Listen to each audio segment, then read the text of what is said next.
What's going on? What's going on, y'all? This your boy Hen up in here, my friend. But look, I know it's something that it's okay to do, and it's something that you never should do. I mean, especially like when you're a part of a church or organization, what I'm saying, they're trying to do right, and especially you're part of a church, man. But like I said, it's something that you should do, something you shouldn't do.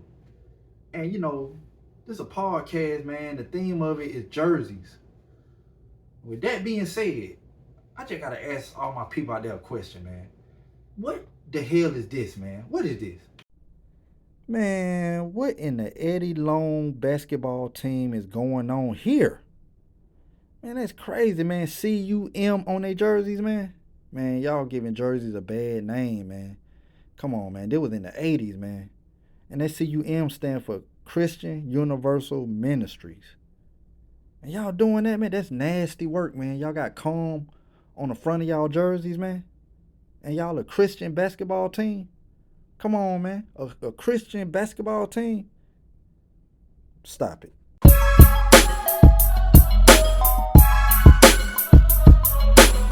My brain is exhausted, I'm thinking awkward. Lanes I make you eat a plate of sausage made from Lorraine Bobby. I may be modest, you paying homage on crazy honor. That you can't wait to comment on my mistakes and my blunders. Hey, I wouldn't trade it for nothing. I'm the most hated, but play I'm taking your date and your woman. Oh dang, your date is your woman. I trade her later if you want her. And she bring friction like Raiden and Blanca. Statements behaving like Saint and dangerous when drinking angry. The same with a mama. Pain with no gain is a bomber. Hit you with sticks.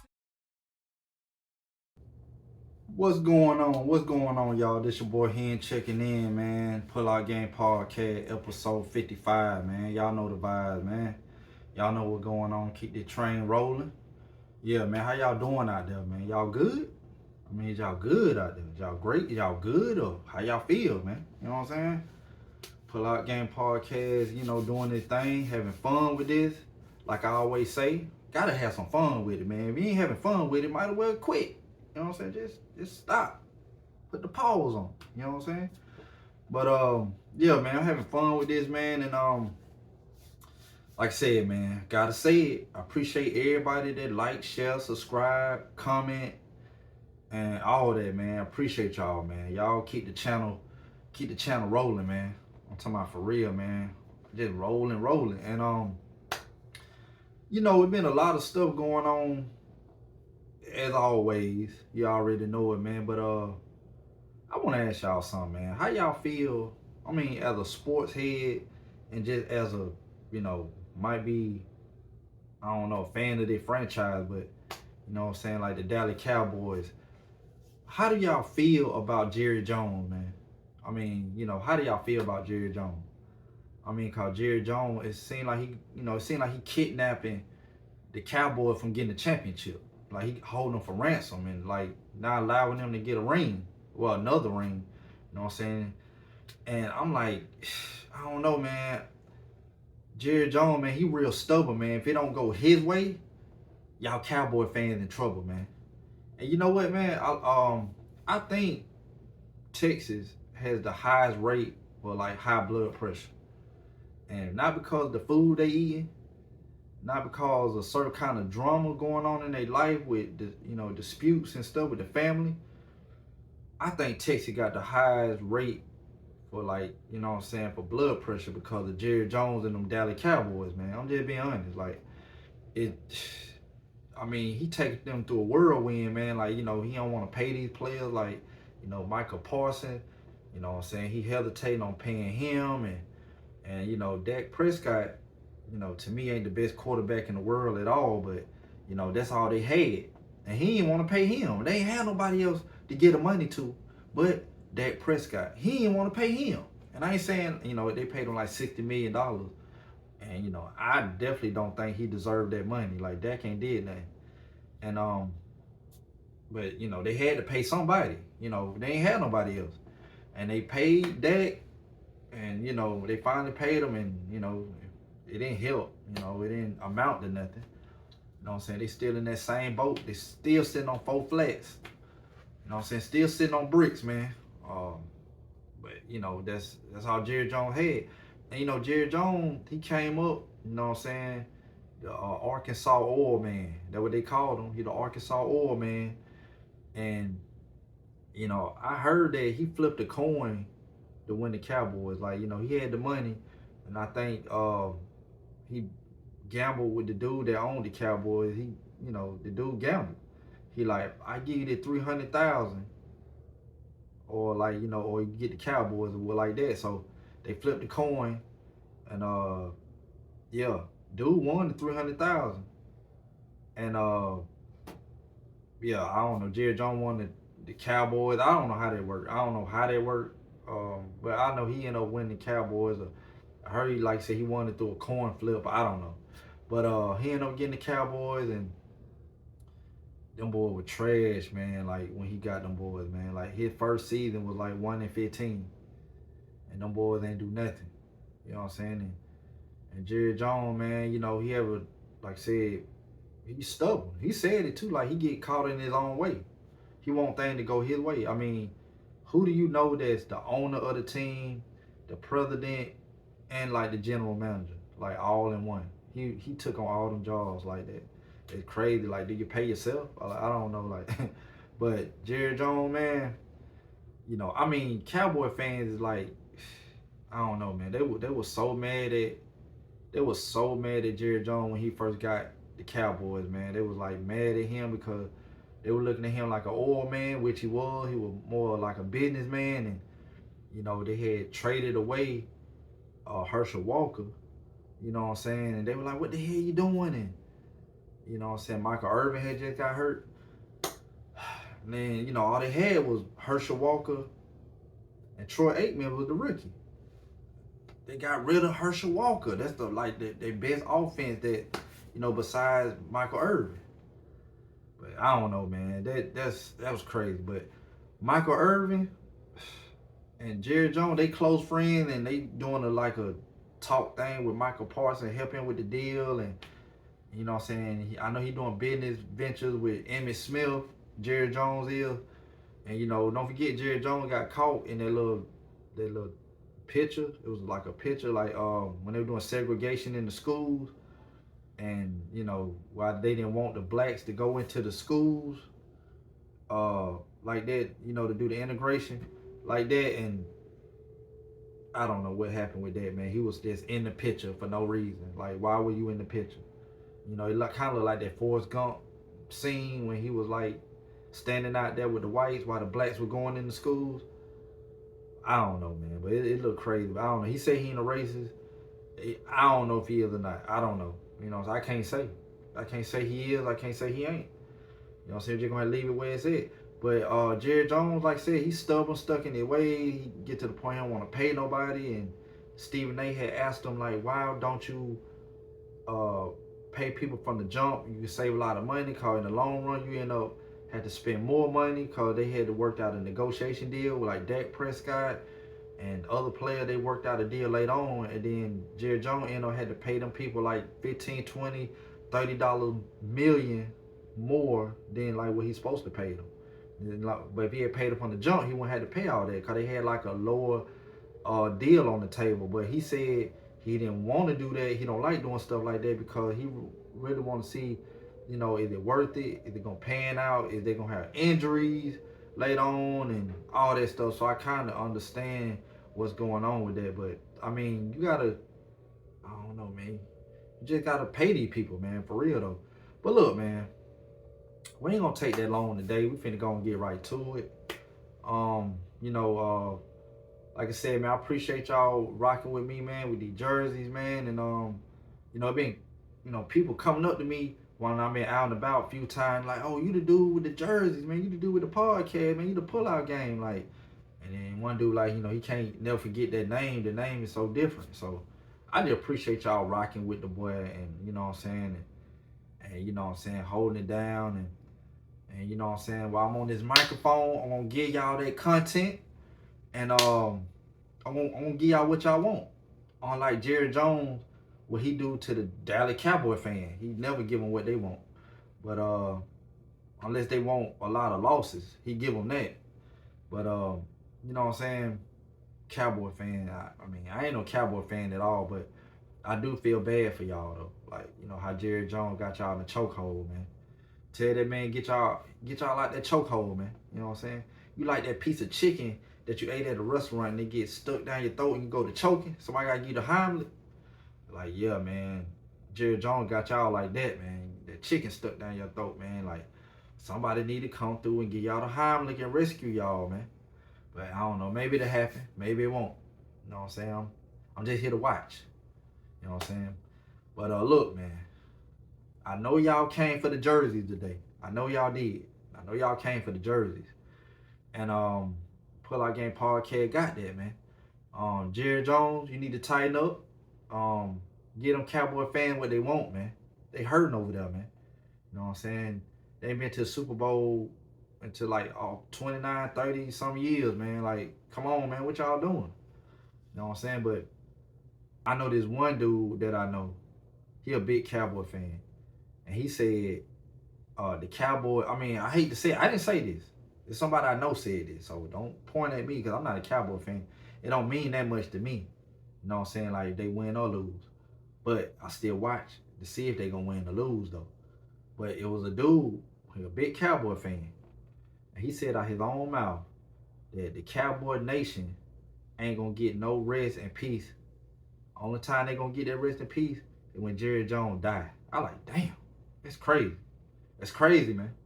Like, I let you know, like, Cowboy fan die hard for real, man. You got some bandwagon Cowboy fans too, but you got some die hard fans out there. And trust me, the one that said that told me that, yeah, he a real die hard Cowboy fan. So y'all tighten up, man. Tighten up, man. Come on, man. I mean, the clock ticking, man. You know what I'm saying? Jerry Jones, man, by the day, by the year, you ain't looking good, my boy. So you better do something. Cause they on your neck, man. They getting restless by the day. But you know, that's for another story though. You know what I'm saying? But what we finna do now, we finna get into these jerseys. You know what I'm saying? Finna get into the jerseys, man. Got to, man. Got to get into the jersey. And it's a dude came up to me and he told me that he loved the channel. Dude named Marco. Appreciate Marco. And he asked me, is it true that I got the best jersey collection in the world? And be honest, be honest though, man, like I never could really say, like, how big the world is and what people doing and what they got and stuff. And so I could never really say, like, I know 1,000,000% I got the best jersey collection. But 100,000%, I got the best jersey collection, man. You know what I'm saying? I go 500,000. The best jersey collection on the planet. You know what I'm saying? And this episode right here gonna further that proof. I mean, let's get it, man. You know what I'm saying? We got to get it, man. And I know y'all can hear me out there. You know what I'm saying? Love this mic, man. I know y'all hear me. The mic holding me down where I can reach out to y'all, man. Where I can, talk to y'all and y'all can hear my voice, man. You know what I'm saying? So we finna get to y'all, man. I'm finna get to y'all. But what I'm finna do, man, I'm finna bring out the first jersey. You know what I'm saying? The first jersey. And this dude right here, man, started off slow start, man. But he became like a household name for the franchise, and he just became a big deal, man. He became a big deal. I give it to him. He became a big deal, man. I gotta give it to him. And people at first didn't believe in him, and it was a lot of ups and downs, a lot of them. And he didn't know which way to go. You know what I'm saying? He didn't know if he was gonna have a job or this and that. But look, man, we're gonna get into all that, man. I want to pull the jersey out, man. I love to tell the story about the player, but even more than that, I love y'all to see the jersey too, man. Like the jersey collection, not a game, but we got to talk about the player too. Of course, it's only right. But the jersey that I'm finna pull out today is no other than this dude right here, man. Is y'all ready? You know what I'm saying? I ain't got no drum roll, but do. It's in your mind. You know what I'm saying? All in the mind. But the jersey finna pull out, the first jersey on the Pull Out Game Podcast, episode 55, is this dude right here. Let's get it, man. Yeah, man, let's get it. Let's get it, man. Oh, we just talking about Jerry Jones and the Cowboys. Look who we got here. Look who we got here, man. Look who we got here, man. Yeah, y'all see it, man. Troy Aikman. Yeah, man. The legendary Troy Aikman jersey, man. I could have been like, who y'all, I'm finna start, you know what I'm finna start doing like I used to do? Hey, y'all guess for a minute who it is, man. I'm gonna let y'all guess who it is. But yeah, man, this Troy Aikman, man. Troy Aikman. Look, got the Troy Aikman right here. Mitchell and Ness. Doing Troy Aikman, man. Come on, man. Y'all stop playing with the Troy Aikman, man. You know what I'm saying? Yeah. Troy Aikman jersey, man. And then the NFL logo with the 75th anniversary patch on that bad boy. Come on, man. The stars, I know y'all Cowboy fans represent them stars, man. You know what I'm saying? Yeah, them stars, man. Yeah, Troy Aikman, man. Mitchell and Ness patch. Yeah. Troy Aikman, man. All stick everything, man. Come on, man. NFL tag. You know the vibes, man. You know the vibes. Yeah. The thing clean too, boy. Troy Aikman, man. All stick everything. Troy Aikman, Dallas Cowboys football jersey, man. I don't even know why I said football. Everybody know you say Dallas Cowboy is football. Like, why did I even say that? But yeah, this Troy Aikman Dallas Cowboy jersey. Yeah, man. Y'all see it? Let's talk about Troy Aikman, man. Y'all ready? Talk about Troy, man.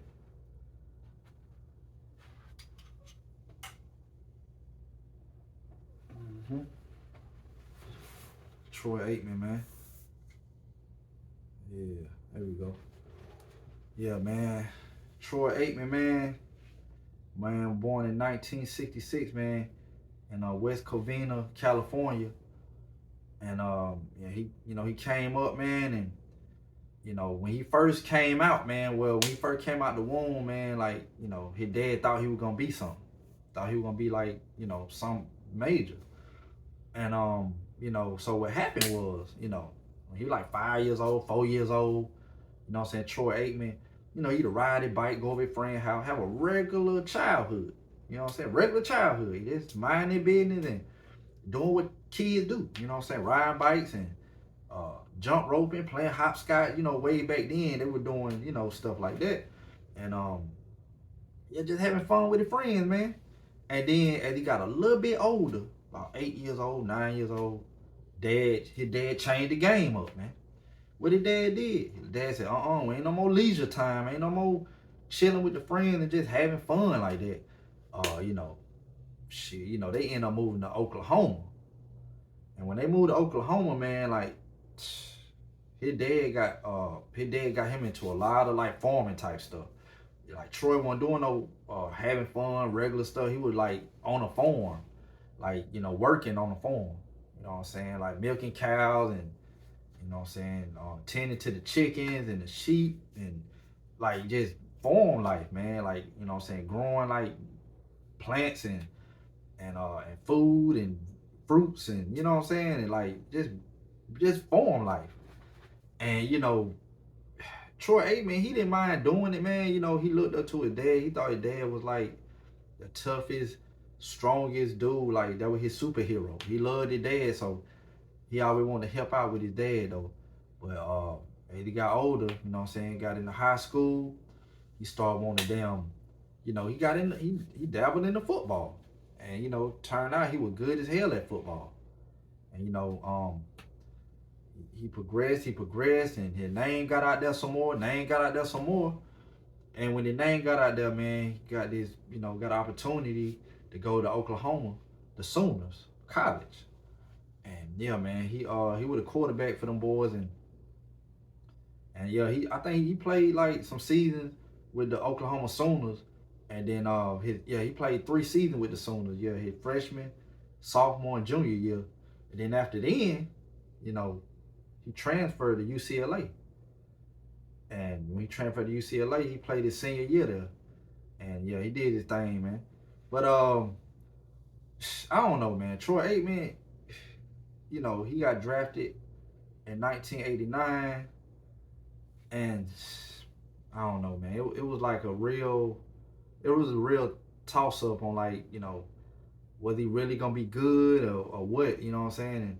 But he came in there, he started, and like I said, man, it wasn't good, man. He started like his first 11 games and he lost every game. And I think, like I said, that's the season.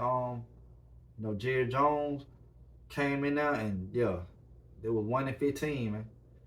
And and Jimmy Johnson, what I'm saying, he was the coach, and he believed in Troy Aikman for some reason. But later on, Troy Aikman came back the next season. He didn't do good either. Then trash. He was trash, man. Yeah, I'm talking about this guy right here. He was trash, man. He wasn't doing good, man. He was getting sacked every other time, and he didn't have no line either. He was getting sacked, and Jimmy Jimmy Johnson didn't know what to do. He didn't know what to do. Jimmy Johnson didn't know what to do. And I don't want to get them names mixed up, man. Jerry Jones and Jimmy Johnson. A lot of JJs up in here, man. You know what I'm saying? But Jerry Jones is like the owner and all that. And yeah, so Jimmy Johnson was like the coach. You know what I'm saying? But anyway, Jimmy Johnson, uh, you know, I don't know, man. He kind of like didn't believe in Aikman for a minute. He like, I don't know, man. Then they had this dude named Berline, and they put him in there. But reason they put him in there because Aikman got hurt, and then soon as Aikman got hurt, because they were the following season, they went on like a 5-6 game winning streak.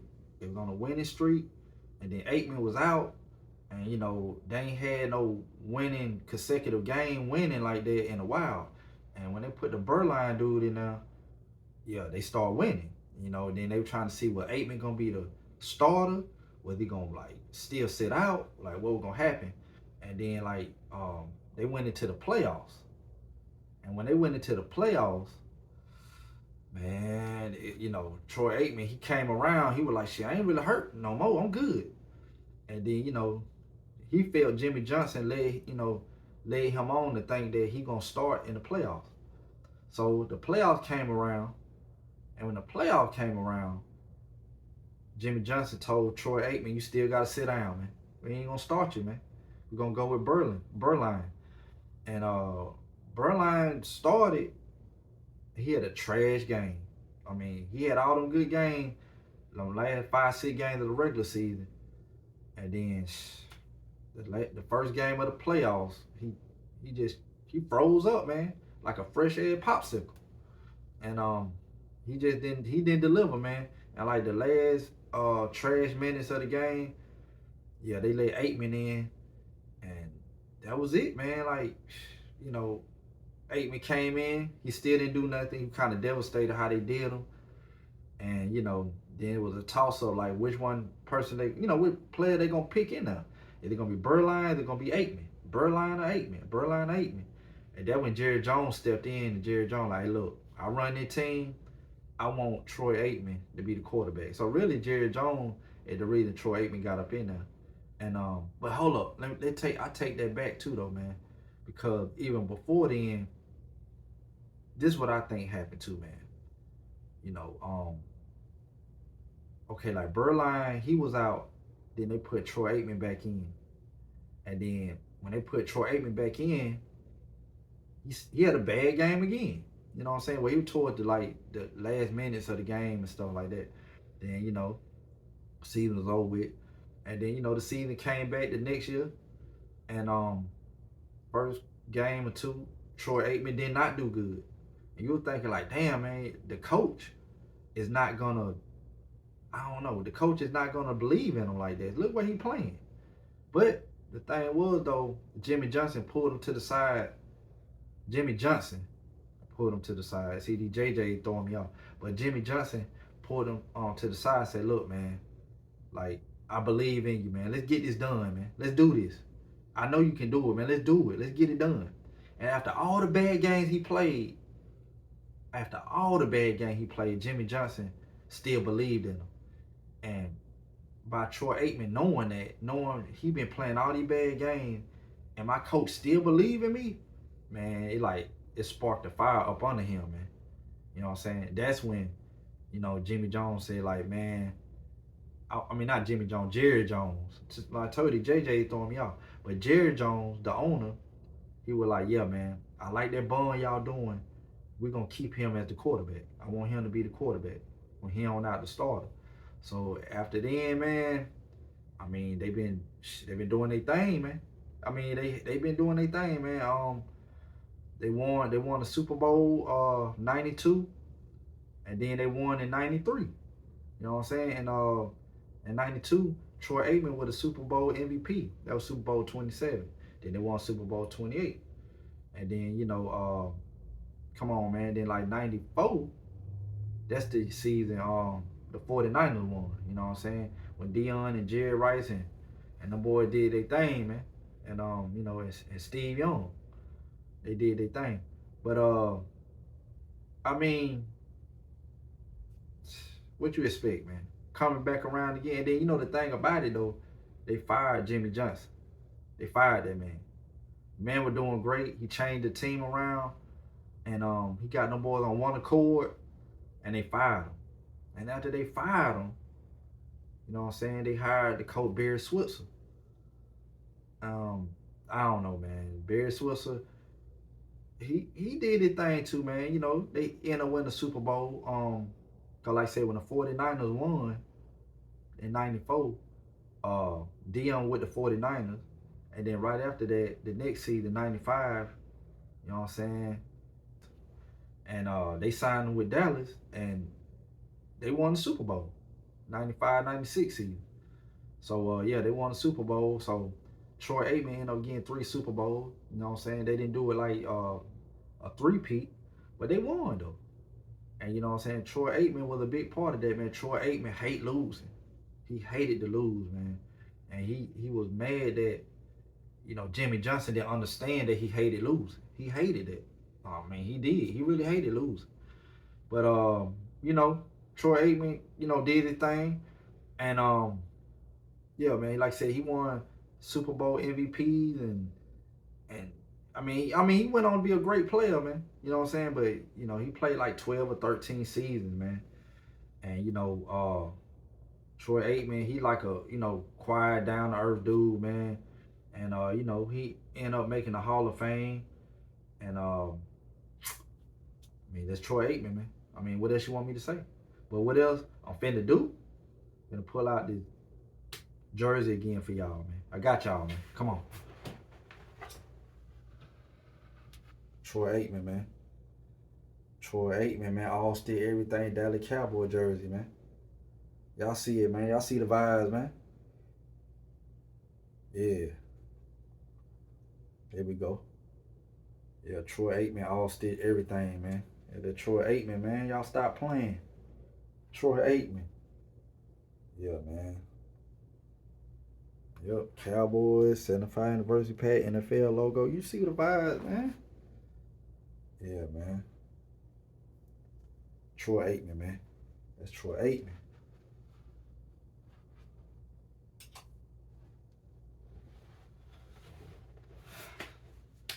Yeah, man. I had to show some love to Troy Aikman. I mean, he was a great player, man. I mean, one of a kind. Uh, he came from nothing. I mean, he came from nothing, man. You know what I'm saying? And he retired in 2000 though. So yeah, man. And now he's a commentator on Fox. You know what I'm saying, on Fox Sports, Fox 54, and like he's a commentator for the NFL now. And I think he got great expertise on that too, man. I mean, coming from he a 3-time Super Bowl champ. You know what I'm saying? He figured it out on how to be a winner. And he applying that knowledge on being, an analyst. So yeah, man, you got to give love to Troy Aikman, man. On an earlier episode, I pulled out the Michael Irvin. On an earlier episode, I pulled out the Emmitt Smith, man. So it's on the right, man. The big three, the trio. You know what I'm saying? Can't have that big trio without Aikman, man. You know what I'm saying? Michael Irvin, Emmitt Smith, and Troy Aikman. So yeah, man. Shout out to Troy Aikman. He did his thing. His dad wanted him to, be a farmer and kind of continue that, but Troy Aikman had other plans though, to get it. He went and got it, man. Like I said, he went to Oklahoma, the college, the Sooners, and then he transferred to UCLA, played his senior year there. Then he took off. But but yeah, man, this Troy Aikman all still everything, man. What y'all know about Troy Aikman, man? And I know, man, y'all Dallas Cowboy fans be sweating every game. Every game, I know y'all be sweating. I mean, I'm talking about for real. But hey, I don't know what to tell y'all, man. I mean, I don't know what to tell y'all, man. Y'all need to talk to Jerry Jones, man. You need to talk to old Jerry. But if you do talk to Jerry, I got a feeling he won't listen. I just got this feeling, man. He ain't gonna be listening. Jerry don't listen to nobody, man. He don't listen to his damn self. He might say he finna do something, don't even do it, cause he don't like listening to himself or nobody. He like to do the opposite on everything with everybody. So y'all, good luck with that, man. You know, the blood pressure as a Dallas Cowboy fan, I know it's crazy, man. I know them Dallas doctors getting they getting a lot of patients, man. A lot of them. Cause man, the blood pressure is insane. It got to be. It got to be, man. Come on, man. Jerry Jones, what you doing to your people, man? But, you know what I'm saying, y'all can still live our memories, though, man. Troy Aikman and the squad right here, man, got you 3 rings, man. I think the Cowboys and all got like 5 rings, something like that, like 5 rings or something like that. I think 5 or 6 rings, but Troy Aikman, Michael Irvin, Emmitt Smith, they contributed to that. Got you the rings, man, them 3 rings, man, you know. And it didn't hit, it didn't hurt either that, Deion Sanders, prime time, came to the Cowboys in '95 and locking everything down. So, you know what I'm saying, all Troy Aikman and Emmitt Smith and Michael Irvin, all they had to do is like, run the offense. Then they had a better line to block for Aikman. So, everything worked out, man. It worked out. You know what I'm saying? For real. But yeah, this Troy Aikman all stick everything Dallas Cowboy jersey, man. And yeah, man, I had to break down, what Troy Aikman did, man. It been long overdue, man. I had the jersey in the collection for a while, man. So it's only right, man. And yeah, y'all go watch the documentary on Netflix, the Dallas Cowboy documentary, man. The ups and downs of that, man. And what Jerry Jones did, and yeah, they had got fed up with Jerry Jones when he first got to the Cowboys, because he making like crazy decisions. Like say when they traded Herschel Walker, they traded Herschel Walker for like 5 players. I think it was Minnesota. Yeah, I think Herschel Walker went to Minnesota, and Dallas Cowboys got like 5 players in return. But that wasn't no deal though, because the 5 players that they got, man, nobody knew who they was. There was nobody. Like, I'm talking about somebody grandmama could have been out there and been more popular than them. Nobody knew who they was. And they were mad about that, man. Like, they were heated. The Dallas Cowboy fan base was heated. You know what I'm saying? I'm talking about like Michael Irvin was already out hurt. And Troy Aikman, he young, up and coming. And he needed a veteran star like to keep him above ground.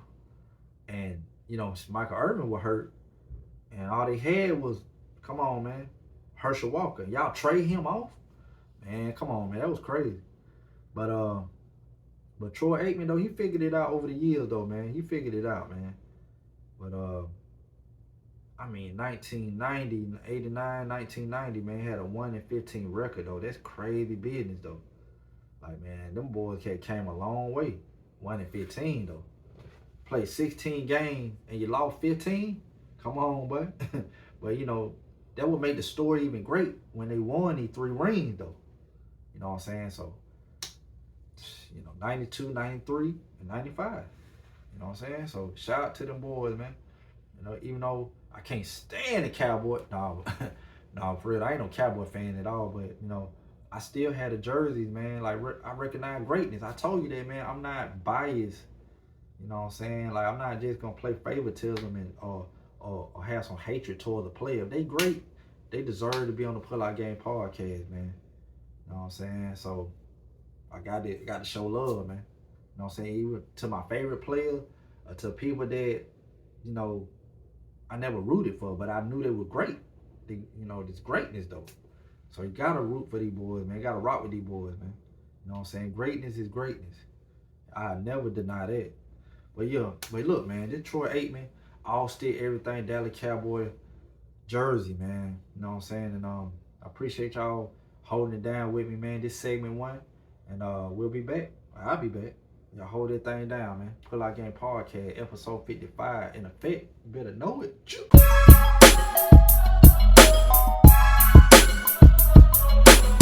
My brain exhausted, I'm thinking awkward. Lanes I make you eat a plate of sausage made from Lorraine Bobby. I may be modest, you paying homage on crazy honor. What going on? What going on, y'all? This your boy Hen checking in, man. Checking in. You know what I'm saying? Segment 2. Pull Out Game Podcast, man. Episode 55. 55, man. Throw them 5 at you, man. Yeah, man. What going on with y'all, though, man? Look, man. I know last segment I was talking about, the Dallas Cowboys and how, Cowboy fan be sweating, right? And that's crazy that, said that because I got a story. It like, man, look, check this out, man. Talking about sweating, it's a funny story, man. I want to say, back in the days, man. So I had these group of homeboys that I'm cool with, right? We were young. We was like 15, 16, like that, something like that. So, I think around the time the movie came out, the Blair Witch Project came out. And then so, it's like a lot of us had seen the movie. And then we had went on my homeboy house, right? I got a homeboy named Jamal and Dre. And we had went over they house, me and like a couple other my homeboys went over their house. And they had the Blair Witch Project movie. And I had seen it already. Of course, my homeboy Jamal seen it. My homeboy Dre seen it. Jamal and Dre, they brothers. And so my homeboys, we went over there and watched the movie. And then, for the fact, had cut the lights low and watched the movie, right? So we just watched the movie. And before we start watching the movie, one of the brothers, my homeboy that, we went over Jamal and Dre house, one of the brothers, he was talking stuff about the movie. Like, man, I heard about this movie, man. I seen the previews and the advertisement. This movie look trash, man. This movie whack, man. Ain't nobody studying that movie. This movie weak, man. This movie whack. I don't even want to even see this movie. This movie is stupid looking. I don't want to see this movie, man. This movie ain't scaring nobody, whatever, man. So, for the fact, we cut the lights out, watched the movie. All of us in there watching the movie, man. You know what I'm saying? It was a big thing with like the Blair Witch Project. That was a big event around that time, man. So we watching the movie and stuff, and then as it going on, he talking a little stuff, man. He laughing at certain stuff going on, and they into the camera, and he like, man, this movie is supposed to be scary, man. This movie ain't hit on nothing. You know what I'm saying? Like, say about 15 years old, 16, and the brother was talking stuff. You know what I'm saying? The one came over there with me. I don't want to say no names though, man, cause I don't want to bring up no bad memories. But he was talking stuff, and he was like, yeah, man, this movie, what's so good about this movie? This movie is not scary. So as the movie went along, it started getting more intense. And the more intense the movie got, the more quieter my homeboy got. And then, I bust out, I'm saying, man, you good over there? You good? You ain't talking a lot of stuff, man, like you were earlier. And then he was like, yeah, I'm good. And that's all he said. He ain't say nothing about a whack no more, nothing. He was like kind of changed his tone. So since he changed his tone, in my head, I was kind of laughing. And, a few other homeboys that were laughing too, like then he ain't sounding like with that same intensity that he was talking about how whack the movie was. So, we watching the movie some more, and then as the movie was going on, even more, it rolled along. My boy, he was more quiet. He ain't say nothing. I'm talking about, man. Then got to the part where they got lost, and there was, had the nostrils in the camera, crying, and then it was just getting more intense. You know what I'm saying? And they were getting lost in circles, and my homeboy just quiet. He ain't said nothing. He just locked in. We didn't know what was happening because the lights out, so it was dark. We couldn't really see, how he was looking and stuff. We was into the movie too. Like, it was a good movie around that time. It was like a creative movie. How they made a home video, and made it look lifelike, make it look like you looking at a real home recording, and look like you seconds away from this could happen to you. So that was the creativity. I like that they did something basic and made something real creative out of it.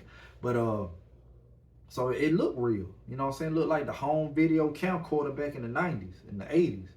You know what I'm saying? So yeah, they brought that effect to the movie. But anyway, the movie was going along, going along. Like I said, my boy was quiet. Damn, I like to say the name, man. I ain't gonna say his name. But the movie was quiet. I mean, my boy was quiet. The movie was going along, and then got to the part where, at the end, when they were running, they ran into that little bandit house, and then somebody came downstairs and seen their friend in the corner floating in the corner with their back turned, and then they start screaming, trying to run up out of there. The girl started screaming, running up out of there when she seen that. Oh, she was screaming crazy too. I'm talking crazy, crazy. And then when they was screaming, or when she was screaming, she tried to run for her life, and somebody like clipped her up or killed her. And then the camera fell sideways, and it started, like going through the motion like it broke or something, and or ran out of film or whatever. And it went off like crazy like that. And when it went off, we cut the lights on. And when we cut the lights on, my homeboy that was talking all that stuff at the beginning, he was in a full-blown sweat. Look, man, the man was sweating, man. The man was in a full-blown sweat. I'm talking about like sweating all the way sweat. I'm talking about sweating like he been working on car sweat. We were laughing so hard. We like, Dad, you good? You straight? What's going on, man? Man, we're really good, man. That man was sweating, man. I'm talking, that man was scared out of his mind. I'm like, man. So, I ain't want to say no name, man. I just remember we were talking about, the Dallas Cowboy fan be sweating, doing like the games and the ups and downs of their season.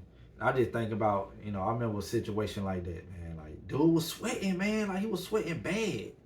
I like, damn, like, what's going on?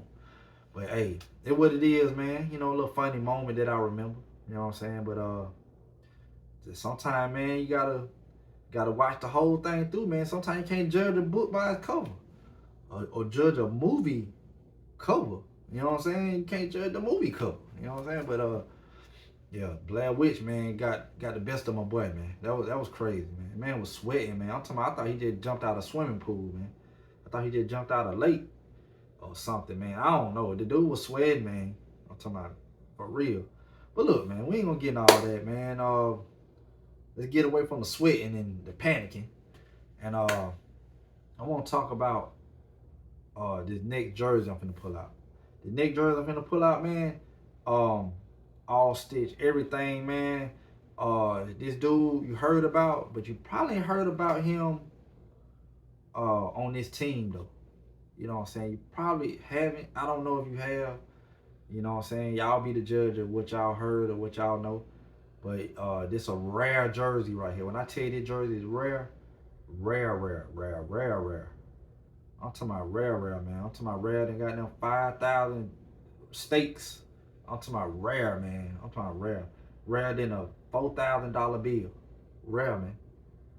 But yeah, the jersey I'm finna pull out, he a legend, icon. He was real popular, cool cat, low key though. He was low key, but he was a cool cat though, man. Like, you know what I'm saying? Everybody wanted to be around him, man. And he was a legend, great player. But who we talking about? Who we talking about, man? This dude right here, man. This dude right here. Yeah, man. Y'all see this, man? The Seals. The Seals, man. The Seals. Who is the Seals, man? No, not the Navy Seals. Yeah, man. Nah, man. Not the Seals. Not the Navy Seals. But who is this? Who is this, though? And look, man, got this right here. This dope, too, man. I got to show y'all this. This dope. Hold on. Give me a second. Finna get it. Yeah, right there, man. It's dope, too, man. Look at that. Yeah. But who is this jersey, though, man? I'm finna start letting y'all guess real quick, man. This dude's a legend, man. But y'all never guess who this is, though. You know what I'm saying? This stage of his career. Who is this dude, man? I'm gonna have y'all sweating up in here, man. You know what I'm saying? This episode where you sweat. Come on, man. But yeah, man. I'm gonna quit leave y'all in suspense, man. This right here, all stick everything Joe DiMaggio jersey, man. Joe DiMaggio, man. Y'all know that famous ass baseball player that played for the Yankees? This before he got with the Yankees though, man. This before then, man. You know what I'm saying? This a league, man, the North Pacific Coast League, man. Come on, man. This before he got with them boys, man. You know, the AAA system. You know what I'm saying? AAA league, man. He wasn't in the pros yet, man. But they said that the North Pacific Coast was like a version of the pros or semi-pro type league. You know what I'm saying? Because that's all they had over there in that side of the world. You know what I'm saying? The side of the globe were the San Francisco Seals. So he played with them boys, man. They paid him pretty good, and you know what I'm saying? Yeah, man. Joe DiMaggio, man. San Francisco Seals. Stop playing, man. Stop playing. Let's talk about Joe DiMaggio, man. Talk about old Joe.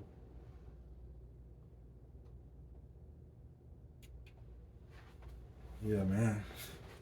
Joe DiMaggio, man. Like I said, man, he was born in Martinez, California, man. And you know, he played for the Yankees. He was number 5 for the Yankees. I got that Joe DiMaggio Yankee jersey too, but we talking about like the early stages of his career, man. Like the real early stages. And you know, Joe DiMaggio, man, he grew up a San Francisco kid, man. He grew up a San Francisco kid, and his dad wanted him to be a fisherman, cause like he wanted to be, you know, his dad was a fisherman, and you know Joe DiMaggio, and this is San Francisco now. You know, a lot of people think Joe DiMaggio is from like New York, cause he's so popular as a New York Yankee, but no, no, no. Joe DiMaggio from the Bay, San Francisco. You know what I'm saying? Up that way, and Joe DiMaggio, he came up, man, and his dad wanted him to be a fisherman. And I think he had like 9 siblings, you know what I'm saying? 9 like brothers and sisters. And but I think only 2 of them really wanted to do fishing out of all the siblings. And the rest of them was like in the baseball. And Joe DiMaggio, one day he was in class.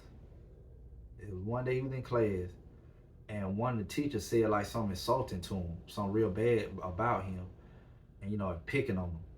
And Joe DiMaggio like, man, forget this, I'm out of here. And after that, that day, that happened. Joe DiMaggio never went to school again. I'm talking about never again. He didn't like come back like a month later or a year later. He never went back to school after that. Never. Like Joe DiMaggio, like, I'm out, I'm checking out. You know what I'm saying? So what Joe DiMaggio did, he was always, you know what I'm saying, Joe DiMaggio was always about that money. You know what I'm saying? He'll do a paper route. He'll pretend like he's still going to school, you know, to fool his mom and dad. But he'll, soon as he get out the house, instead of going to school, he'll try to do paper routes. You know, like he was rolling dice, and he was doing all kind of ways, like different things, like playing like little games and like hustling people out their money. I mean, he was doing a lot of stuff to get money, man. He was always about the money. He was always about the money. And you know, his dad wanted him to be a fisherman. He didn't want to do that. But one thing he was good at was playing baseball. And then, you know, people find out about his skills. And then, you know, they had like a little little league games that they had, and they'll pay Joe DiMaggio like a little money, like, you know, to be on the team and hit. And, you know, he'll do that. And then other leagues, you know, it got out there how good he was. And they started paying him a little more to do it. So he was going around, had a reputation in baseball about how good he was, you know, how good he can hit. Leagues were paying him to play and to be on the team, and you know, make a little contract, get a little money in their pocket. And you know, that he started doing, start hustling that. And then, you know, his older brother, I forgot I can't remember his older brother name. Is it Jimmy DiMaggio or something like that? But his older brother he played for the San Francisco Seals first. And you know, they heard about his brother, his younger brother, Joe DiMaggio. I heard about how good he was. So at 17, 18, he got on to play with them. He signed a little contract to play with them boys through his older brother. And he and then Joe DiMaggio became a household name. And he did something that nobody did. He had a 61 game hitting streak, man. A 61 game hitting streak. And he was playing with like grown ups, like 25-year-old, 30-year-olds. Like Joe DiMaggio went up like 17, 18 years old. He had a 61 game hitting streak, man. I mean, come on, man. Joe DiMaggio, he was something serious, man. Then, like I said, he was a cool cat, man. Now, I don't want to say too much on Joe DiMaggio, man, because, I got another jersey of Joe DiMaggio, too. His Yankee jersey. Y'all stay tuned. But this jersey right here, well, the Joe DiMaggio Yankee jersey is rare to get. It's hard to get. But this jersey right here probably even harder than that to get. A lot of people don't even know he played with the San Francisco Seals, man. They don't even know that. Come on, man. Y'all gotta do your homework, man. I'm telling y'all, man, it's some people out there that got some skills. You know what I'm saying? And they probably didn't come up around your time, but they don't mean they didn't have skills because you didn't see them eye to eye, face to face. Like, man, these dudes, come on, man. They're a different caliber of athletes, man. But yeah, Joe DiMaggio, like I said, he's a San Francisco head, man. And he from the Bay all day. And I don't know if y'all know, but maybe y'all do, maybe y'all didn't, but a small fun fact, but did y'all know that Joe DiMaggio was married to Marilyn Monroe? Did y'all know that? They were married like for 9 months. And the reason they broke up, this when he was in the prime with the Yankees.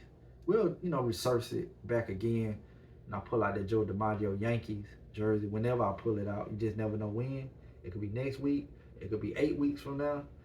It could be 3 weeks from now. I don't know. You just got to tune in. You know what I'm saying? But it definitely coming. You know what I'm saying? I already got it. You just got to wait and see. But look, man, Joe DiMaggio, he was married to Marilyn Monroe for like 9 months. They got a divorce after 9 months. It's like the same time, you pop a baby out. But the reason they weren't married that long because cool and laid back as Joe DiMaggio was, he was real insecure with Marilyn Monroe. Like, he always was like, cause Marilyn Monroe, she had a personality like she was a flirt, she was a tease. You know what I'm saying? Kind of like Betty Boop, the cartoon. And, she was like a tease, but that was like more like a character. And then, so, Marilyn Monroe was getting feedback from like people talking about she a sex symbol, this and that. And Johnny, I'm talking about, my bad, Joe DiMaggio, he didn't like that. He didn't like where she was and where she carried herself. And, he was always asking like, why you out so late? She tired when she get back home from filming. And why do you wear stuff like that? And who that you were flirting with on the TV and this and that? Like, she couldn't really breathe. And so she filed for divorce. You know what I'm saying? She filed for divorce. Not Joe DiMaggio. Not the cool cat. You know what I'm saying? But, a lot of dudes be acting cool cat and, laid back and chill. But, sometimes a woman, they'll rattle people. You know what I'm saying? They'll rattle the man. But, I try not to let that happen to me. You know what I'm saying? I don't roll like that. You know what I'm saying? I try to take it as it go. I've been through the ups and downs, so I know how they can go. So I don't let that get to me like at all. You know what I'm saying? I just take it what it is.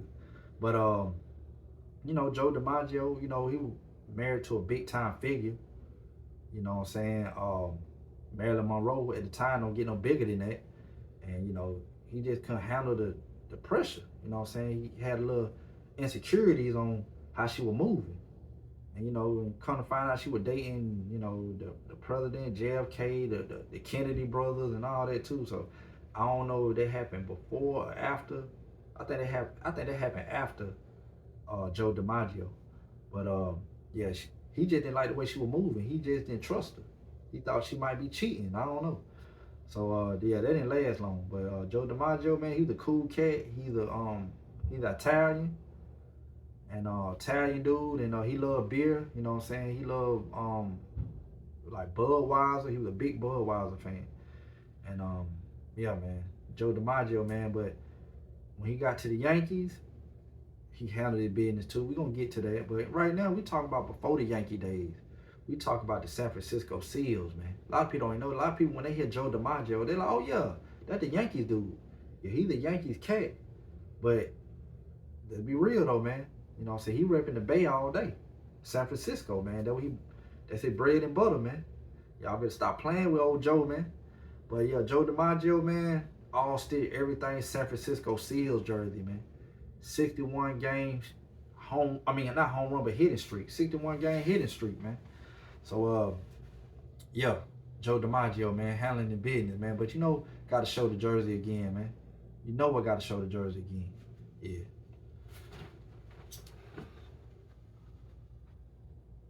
San Francisco Seals, man. Joe DiMaggio, number 10. You know, Joe DiMaggio known for wearing number 5 with them boys, man, with the Yankees, but had to switch it up. Yeah, man. Had to switch it up. It's the best jersey collection in the world, man. It is. What y'all talking about, man? The best jersey collection in the world, man. Yeah, man. Joe DiMaggio, man. The best jersey collection in the world is right here on the pullout game, man. Y'all see it, man. Y'all see that? The pullout game, man. Stop playing. Yeah. Joe DiMaggio, number 10, man. The North Pacific Coast League, man. Yep. AAA before he even got with the Yankees. Yeah, man. Yeah, Joe DiMaggio, man. He was born in 1914 and he died in 1999, man. And you know what I'm saying? He was 84 years old. 84 years old, man. He lived a good life, man. Come on, man. I mean, I don't know, man. Joe DiMaggio, man. I think he died of cancer, and yeah, like I said, he made the Hall of Fame, of course. But Joe DiMaggio was one of them guys that people, you know, they looked up to, man. And then it's crazy to think when he retired, that's when Mickey Mantle came in. And I think I know I pulled out the Mickey Mantle jersey, but I think when I pulled the Mickey Mantle jersey, I think I said, I think I said that, but I could have been wrong. I mean, I could have been wrong that I did say that on the episode, but I think I did. But on that episode, I said that Mickey Mantle was going with Marilyn Monroe. I got them mixed up at the time. My bad. Joe DiMaggio was going with Marilyn Monroe. I probably didn't say that, or I probably did, but if y'all do catch that episode, just know in this episode, I'm rewriting the narrative that, you know, what I was saying, that, you know, Mickey Mantle wasn't going with, you know what I'm saying, Marilyn Monroe. Joe DiMaggio was. So yeah, man. But Joe DiMaggio was a great hitter, man. And I just want to say this too. We ain't gonna get into the Yankees part of Joe DiMaggio, but you know, he had that streak of 56 consecutive hits with the Yankees. He had the 61 consecutive hits with the San Francisco Seals. So the dude was a problem, man, hitting the ball, man. I'm telling y'all right now, man. He was a problem, man. He was a problem. And he won 3 MVPs. You know what I'm saying? And then he got 9 World Series rings, man. He got 9 of them guys, man. Come on, man. 9 rings? That's crazy, man. So, shout out Joe DiMaggio, man. Shout out Joe DiMaggio. He's a legend. You know what I'm saying? And the career he had was like, it was like, come on, man. You can't even like make this up. Like, it was undeniable, man. And then he went with Marilyn Monroe. He didn't just go with her, he married her. He married Marilyn Monroe, man. Joe DiMaggio was a cool cat, man. Like, he was quiet as a kid. You know what I'm saying? His dad wanted him to be a fisherman, but he had other plans, man. He was all about that money. He was all about doing what he loved to do, man. So Joe DiMaggio could teach a lot of people a lesson, man. Like, go for your dreams, man. Don't get stuck in the box, man. Do what you want to do, man. And you know, but have a plan behind it too, though. Have a plan behind it, cause you know that stuff could go left field. But you know, trust in your skills or your talent, and believe in God, and don't sweat. No, man. But yeah, man, just go for yours, man. Joe DiMaggio did, man, and yeah, he ended up doing his thing, man. You know, back then, that was way back in the day, man. So, you know, I think his contract, he would get like $7,500. You know, $8,500, $10,000. You know, like money like that. So, yeah, but you know, back then that was good money. So, but shout out to Joe DiMaggio, all steel everything, San Francisco Seal jersey. Y'all see it right here, man. You know what I'm saying? The best jersey collection on the planet, man. And gonna keep it going, man. And I was gonna do 2 segments today. You know what I'm saying? Cause I was gonna take this week off. Wasn't gonna do an episode 55 now, but like, man, let me go on represent, man. Had to go on represent. And I just pulled out 2 heavy hitters. Of course, 2 heavy hitters y'all just seen. And I'm gonna pull out one more jersey, man. I ain't gonna keep y'all too long, but with this one more jersey, and I give them a shout out. And of course, y'all see what I'm talking about when we get to the segment 3. Uh, Pull Out Game Podcast will be back. Y'all stay tuned, man. You know what I'm saying? And this Joe DiMaggio, man, San Francisco Seal, all steel, everything, AAA, North Pacific Coast jersey, man. Y'all stop playing with this guy, man. Before he even got with the Yankees. Y'all know him for the Yankees, but I want to take y'all to get to know him before the Yankees. How about that? How about that? But yeah, let's get to it, man. Oh, we already got to it. Y'all just stay tuned for segment 3. I got y'all, man. I'm up out of here.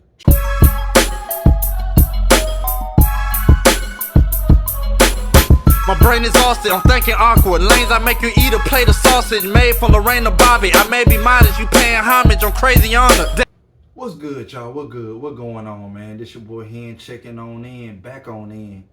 Yeah, man. Segment 3. Pull Out Game Podcast, episode 55. Act like you know. You know what I'm saying? Make the channel grow. You know, it's a rapper that I know. Well, I don't know him, but I watched him through the years, man. And the dude, he lyrically do his thing, got punchlines, and yeah, he represent, man. And but I don't know what happened, man, but he had like a mishaps of events and led him in prison. And who I'm talking about the rapper G Dep. You know G Dep, the rapper that was signed to Bad Boy Diddy label, Bad Boy, in like the early 2000s. And he had the song Special Delivery, and then he had the other song Let's Get It. Yeah, so you listen to them song, man, dude had some punchlines, and he was lyrically doing his thing, man.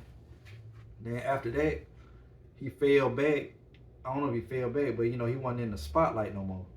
I don't know if Diddy took him out the spotlight, or he wasn't coming up with hits that Diddy liked. I don't know what was going on, but he left the Bad Boy label, and I think like back in '93, it was way long time ago. It was like way before he got a deal. Like '93, he had shot somebody, and they were eating him so much at his conscience that he had shot somebody. He went to the police like 15 years later to turn himself in, something like that. And this a little after he had to deal with Diddy. Like he departed ways from that label, from Bad Boy, and then I guess he was doing his own music. He said he was gonna drop an album, but he said before he wanted to do all that, he wanted to like get it off his chest that he shot somebody. So he went to the police station, and when he went there, they told him like to go. They told him to like get out of here. Like they don't want to hear that. Like they actually shunned away from him and like let him go, even after he said he shot somebody. So G Dep ran into a detective, and when he ran to the detective, detective said, look, man, here go my card. Call me if you get any more information. And I want to keep in touch with you about it, man, if I get some more information about what you tell me about. So it was eating at him so much, he didn't even wait for the detective to call him back. Well, he waited like a day or two. Detective didn't call him back. So after then, he went back to the police station to turn himself in. He said then, look, if the police don't do nothing this time, I'm just gonna forget it. Cause then I tried, it was on my conscience. I went up there to turn myself in, or at least tell them what's going on, and they turn away from me again. I'm done with it. So he went back up there again, and they started asking him some more questions and stuff about what happened, and they said, he said he was on a bike, And then they remember that case now, and they were saying like the same dude that killed somebody, or the same dude that was there, you know what I'm saying? He was on the bike too. So they were like, damn, how you know all this and stuff? And then G Dep was like, I'm telling you, because I was there. He was trying to turn himself in on somebody he shot like years and years ago, after he done got a deal and everything. And then they took him into the interrogation room, and like on first 48, I don't know if they gave him a soda and some chips or not, but they ain't had to do that because he was already ready to tell. You know what I'm saying? And so he was back there. They was interrogating him, and yeah, he told what happened, and then the prosecutor that know all about the case, he was like 10 minutes away. He came up there, and he knew everything that happened, and come to find out that G Dep didn't even know that the dude that he shot, they was like, oh yeah, the dude that you talking about, he passed away from the gunshot wounds. So he died. So now G Dep thinking like, damn, I just came to let him know I shot somebody. It was on the country. He didn't know he killed them though. He didn't know that dude ended up dying. And he said it was on his conscience even more then, and it was like eating away at him. It was eating away at him. And he just couldn't take it, man. But they asked, do he regret turning himself in? He said no, because of the lesson learned, and he said at times he do regret it, like when he want to like drop some music or something like that, or he want or be free or eat certain foods, or he regretted it in that sense. But he said for the principle, or like he want to get that off his conscience, he said he don't regret telling on himself. And G Dep said he spent 13 years and 7 months in prison off of telling on himself. And I know a lot of people like, man, he a fool for that, but I'm thinking like that's something crazy. Like that's crazy. I don't think the average man would do. But I ain't gonna lie, they let you know what kind of heart he got, man. If you got a heart like that, like your conscience, man, you're a good spirited person. I know people gonna say that's stupid to turn yourself in when you turned yourself in, but you gotta think what kind of heart that man got though to do that. Like it was 13 years ago, after it happened, it still was on his conscience, man. And at the time, he didn't even know he killed him. He just know he shot him. So I know, right? So it's like, it's crazy that you would turn yourself in like that. But I mean, I don't know, man. I thought that was wild though, man. G Dep, you know what I'm saying? He seemed like he in good spirits now. He dropping new music. He's still cool with Diddy. He said Diddy ain't never did nothing wrong to him. He said Diddy paid him right. So, cause G Dep, he got discovered by Diddy through Black Rob. That was Black Rob homeboy. So they out from Harlem, and Black Rob put him on. Black Rob want him on the album, and when he went down there to record his verse for Black Rob album, that when Diddy homeboys and people like got on G Dep and discovered him and gave him a deal. So that's how that happened. So yeah, I mean, it what it is, man. But yeah, man, I'm glad that turned out a good ending though, man. You know what I'm saying? He didn't even know he killed the old boy, man. He was shocked, man. Dude spent 13 years and 7 months in prison. He's supposed to did 15 years to life. But by him telling on himself, and after the police, they didn't figure it out. That wouldn't be fair to give him life and y'all didn't figure it out. He helped, he did the job for y'all. So that wouldn't be fair. I don't think they should gave him that long a time. I don't think they should gave him no amount of time. Y'all didn't discover it. He basically got away scot-free. You know what I'm saying? He just told on himself. If y'all would, I would like give, if y'all would, I wouldn't give him no time. But if y'all is gonna give him time, don't give him no 13 years like y'all discovered he killed him. Like, you know what I'm saying? Y'all didn't come up with this. He gave that to y'all. He gave y'all the evidence. He gave y'all the information. So, I mean, come on, man. Yeah, police lame for that. They take a big L for that, man. But yeah, man, G Dep stand for Ghetto Deputy. G Dep got this song too, I want to say real quick before we get into the last jersey. He got this song called Head Over Wheels. It's like a laid back song. It's like some pimps type stuff. And it's laid back, and he just rapping about just like on some pimp type stuff. But he got punchlines on there. He lyrically spitting, wordplay. It's like a combination of like laid back and wordplay, and like and on some and a pimp vibe. and it's so dope, man. It called Head Over Wheels. It's dope, man. Y'all go check that out, man. That's like one of my favorite songs of all time. Like, it's a hip hop song. He got the punchlines on there, and he's spitting. He laid back on some pimp type vibe. It's like it's hard though, man. You just gotta check it out. But yeah, man, shout out to G Dep, man. I commend G Dep for going through that. The average man wouldn't have went through that because he went up there to the police station, and after he went up there, they turned him around, say get out of here. We don't want to hear that. And you know, he ran to a detective. He told him, and he said, "I'm gonna get back at you with some more. If I come up with some more info about it." And he waited a couple of days. He couldn't even wait till the detective called him back. He went back up there and tried to turn himself in again. That's crazy, dude. But his rap name G Dep. G Dep stand for ghetto deputy. I guess you're a deputy, you do the right thing, I guess. You know what I'm saying? So I guess it was on their conscience to do the right thing, I guess. On some Spike Lee type stuff. Do the right thing. But yeah, man, shout out to G Dep, man. And you know what's crazy too though, man? This was crazy. Like, maybe, I'm just saying now, I know this sounds crazy, but y'all just hear me out. Maybe him going to prison was a blessing in disguise. Y'all hear me out. Tell you why I said that.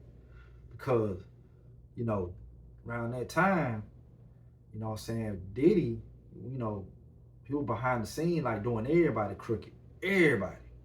You know what I'm saying? He did everybody crooked.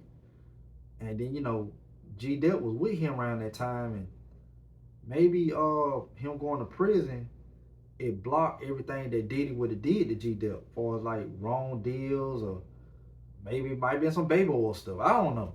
But I'm just saying, maybe him going to prison helped out with the situation. You know what I'm saying? It kept him away from all the mess going on. You gotta look at it like that. Could have been one of them type of vibes. You know what I'm saying? So I don't know. But he back now, saying like he in good spirit. He out of prison and doing his thing. So shout out to G Dep, man. That's crazy. But oh man, speaking of like death and stuff like that, look, man, check this out. We finna get to the next jersey. Just like a little bonus jersey right here, man. I'm finna pull out real quick with y'all, man. This person right here is a legendary icon, man. I'm talking about legendary for real, and well loved in like entertainment world and like the industry as a celebrity. And who am I talking about? Who am I talking about? And well, I'm gonna quit leaving y'all suspense and y'all quit sweating out there. Yeah, that's the theme for today. That's the theme for this episode. Sweat. Episode 55 is sweat. Nah, but for real though, man, who is we talking about, man? This person right here.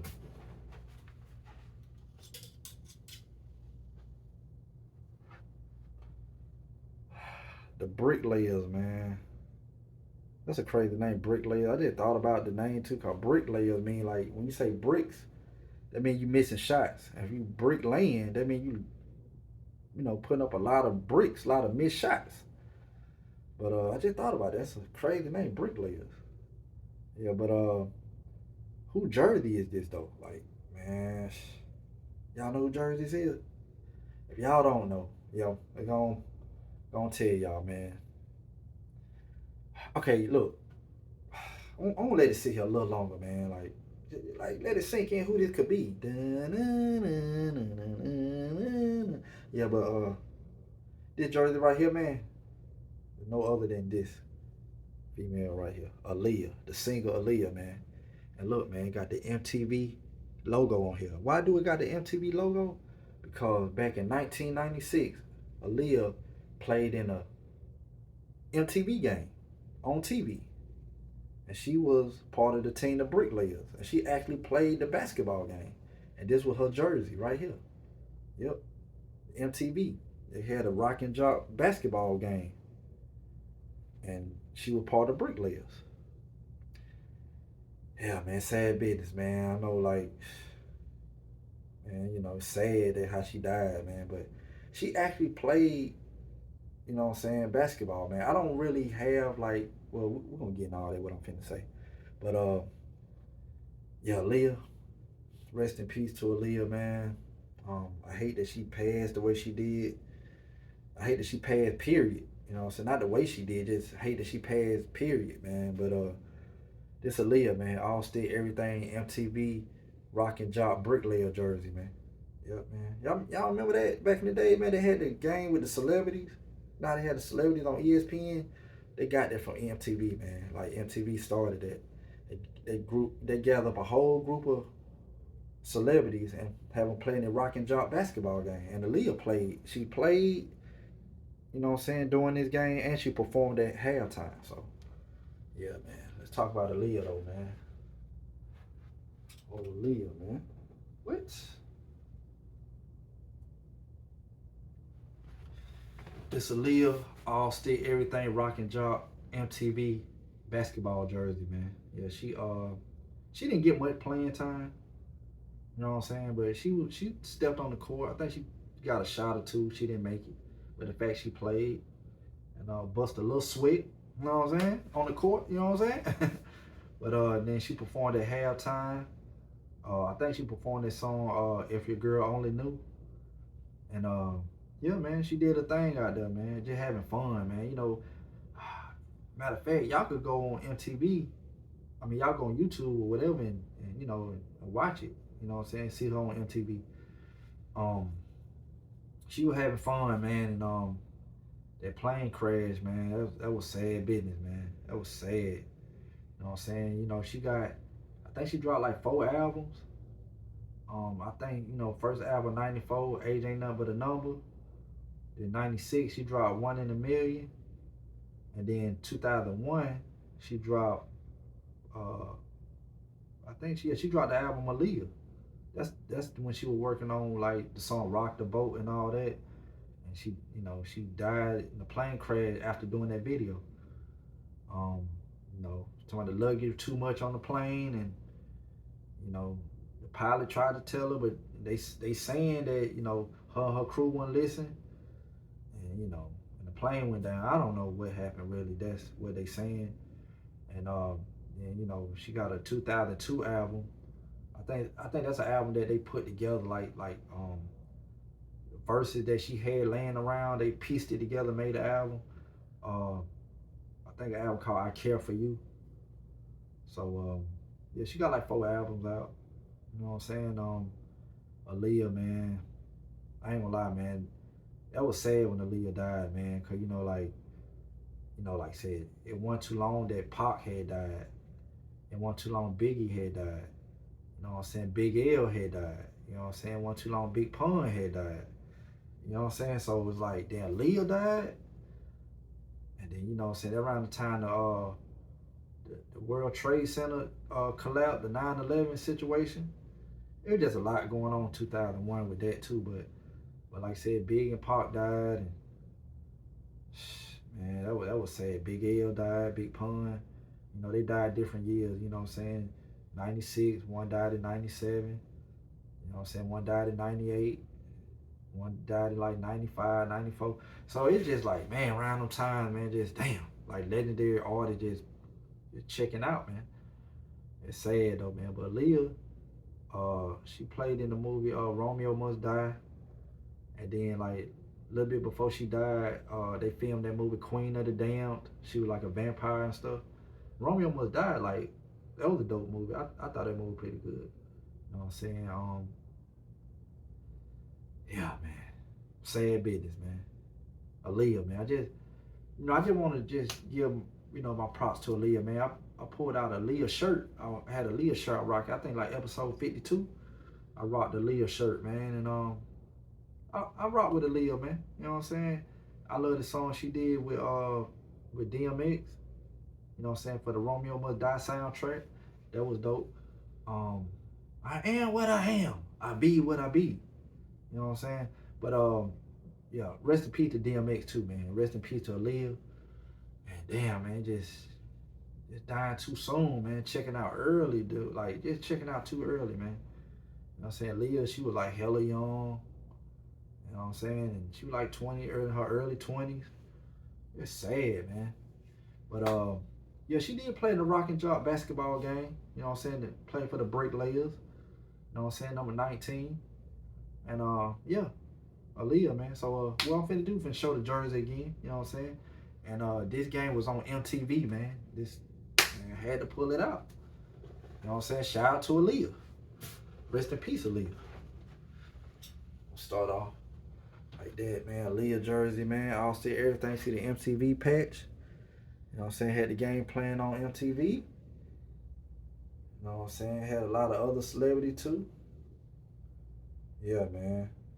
Aaliyah, man, she did her thing. She performed at the game at halftime. This her jersey right here, man. The Bricklayers, man. Aaliyah, all still everything with the MTV patch. Stop playing, man.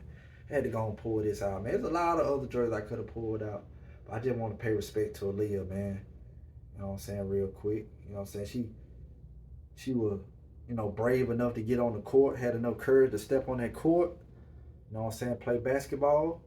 You know what I'm saying? With all the elite celebrities and athletes. And she performed too, man. So, she was a born entertainer, man.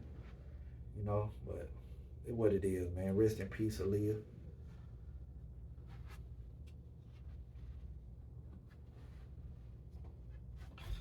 Yeah, man.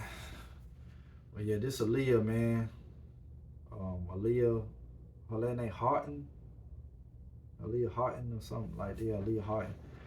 And Aaliyah, man, you will be missed.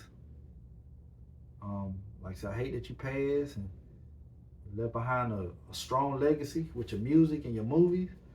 And you gonna grow up even like your career was gonna like raise up even more to be something like even bigger than what you was. But that's for the imagination now.